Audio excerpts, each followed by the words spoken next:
एक शहर में रहने वाली लड़की जिसका नाम सुनंदा था। एक गरीब परिवार की लड़की जिसकी 4 बहनें और थी। परिवार की दशा भी कुछ अच्छी नहीं थी। पिताजी भी मजदूरी करते थे, बस इतना कमा लेते थे कि दोनों समय की रोटी मिल जाती थी। सुनंदा एक सुंदर गुणवान लड़की थी, जो परिवार की सबसे बड़ी लड़की। परिवार के ये 6 सदस्य घर के नाम पर एक छोटे से कमरे में रहा करते थे। वही उनका बेडरूम था और वही किचन। सुनंदा का जीवन बचपन बहुत गरीबी में बीता। पढ़ाई भी एक साधारण स्कूल में की। सुनंदा अपने दोस्तों के साथ ना ज्यादा घुल मिल पाती, ना ज्यादा बात ही कर पाती थी, क्योंकि दोस्त बनेंगे तो घर आएंगे और घर में इतना न सामान था कि उन्हें कुछ खिला पाती, इसलिए दोस्त भी ना बनाए। 12वीं पास करते ही जहां बच्चे ये सोचते हैं कि अब क्या पढ़ाई करनी है, कौन से शहर में जाकर बड़े कॉलेज में दाखिला लेना है, वहां सुनंदा ये सोच रही है कि कैसे अपने बच्चे की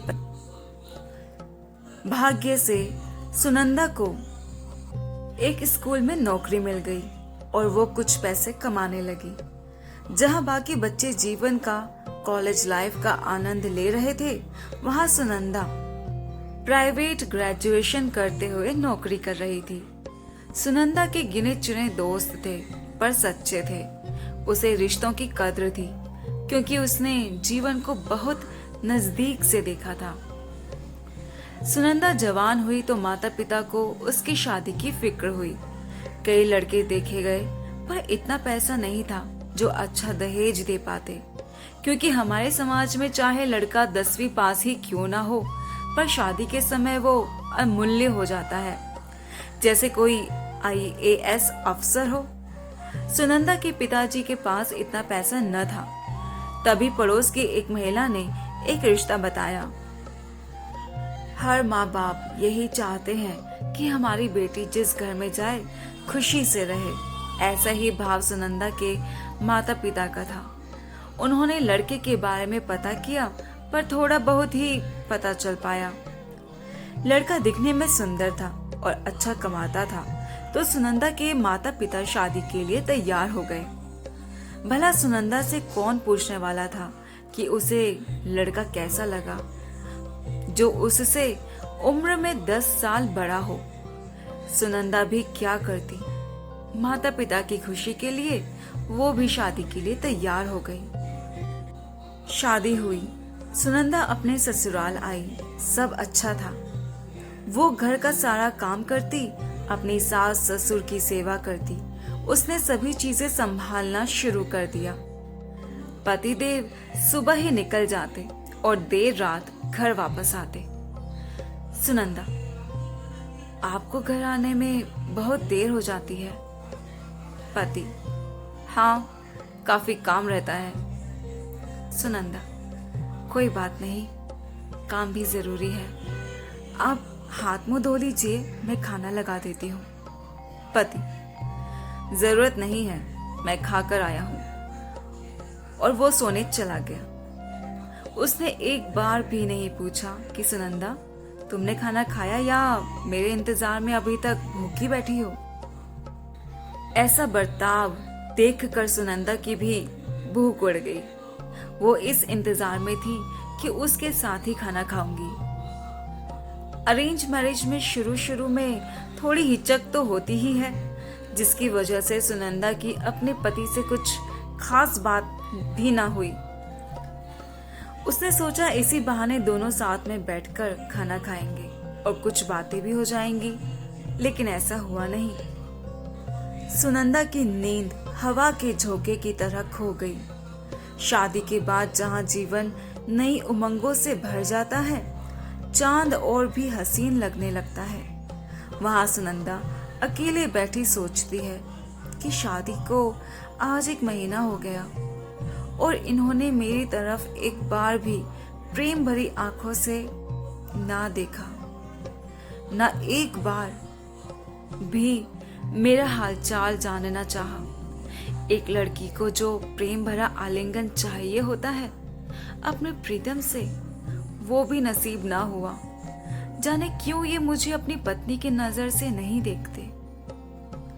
वह रात भर यही सोचकर रोती रही कि आखिर मुझसे क्या गलती हुई जो मेरे पति मुझसे बात तक करना पसंद नहीं करते। इस तरह 2 महीने बीत गए। सुनंदा सुहागिन होकर भी कुंवारी थी। अभी तक पति प्रेम उसे ना मिला था। पति जो जीवन का सहारा होता है, वो सहारा ही अगर हाथ छुड़ा ले तो पत्नी संभल नहीं पाती। कुछ ऐसी ही दशा सुनंदा की थी। मायके से फोन आता सुनंदा का हालचाल पूछने। माँ, सुनंदा कैसी है तू? इतने दिन हुए एक भी फोन नहीं किया। तू ठीक है ना?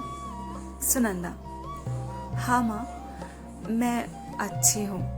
यहाँ भी सब अच्छे हैं। तुम परेशान मत हो, कोई परेशानी नहीं है। माँ, अच्छा, ये तो बहुत अच्छी बात है बेटी।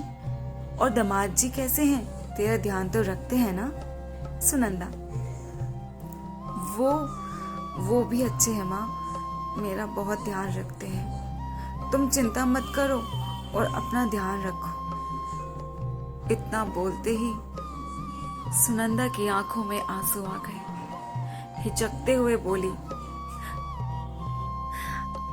अच्छा माँ, अब फोन रखती हूँ, थोड़ा सा काम है। माँ, ठीक है बेटी, तेरी बहुत याद आती है, तू भी अपना ध्यान रखना। सुनंदा ने फोन रख दिया और फूट फूट कर रोने लगी। माँ, कैसे बताऊं तुम्हें, जिसके भरोसे तुमने मुझे यहाँ भेजा था वो इंसान ही पराया हो गया। ये कहती सुनंदा और रोने लगी। एक दिन सुनंदा बैठी सोच रही थी कि आखिर कारण क्या है जो ये मुझसे बात भी नहीं करते।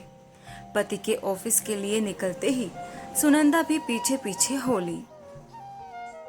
उसने अपने पति का पीछा किया कि आखिर ये कहां कहां जाते हैं। सुनंदा का पति ऑफिस की जगह एक घर में घुस गया। सुनंदा भी उसका पीछा कर रही थी तो देखा कि एक छोटा सा घर है जिसमें उसका पति अभी अभी गया है। उसने वहीं रुककर पति के जाने का इंतजार किया। जब उसका पति वहां से चला गया तो वो उस घर में गई। महिला, आप कौन हैं? किससे मिलना है आपको? सुनंदा महिला से बात करते हुए उसकी नजर कमरे में टंगी तस्वीर पर गई जिसमें उस महिला के साथ जो आदमी था वह और कोई नहीं बल्कि उसका पति था। सुनंदा की आंखें फटी की फटी रह गई, जैसे आसमान उस पर गिरा जा रहा हो और पैरों से जमीन खिसके जा रही हो।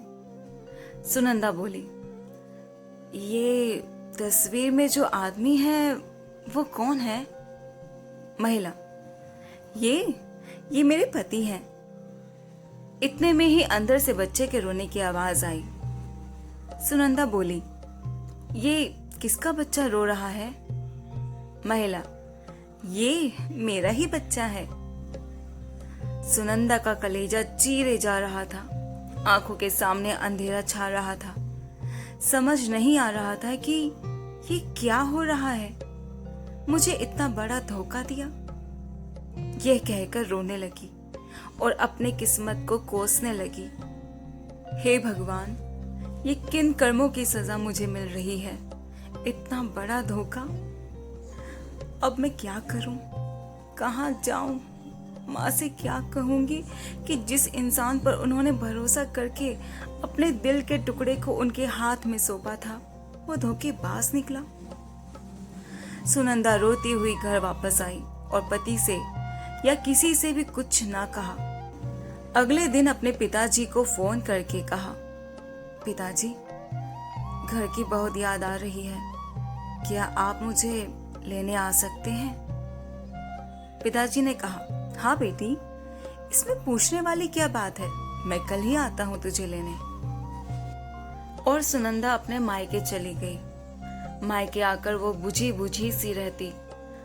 माँ ने कई बार इस उदासीनता का कारण जानना चाहा, पर सुनंदा हमेशा टाल जाती। एक दिन सुनंदा अपने स्कूल की दोस्त से मिली और अपने दिल की बात उसी से साझा की। दोनों ने फैसला किया कि पहले कुछ सबूत इकट्ठे कर लेते हैं, उसके बाद किसी को बताएंगे।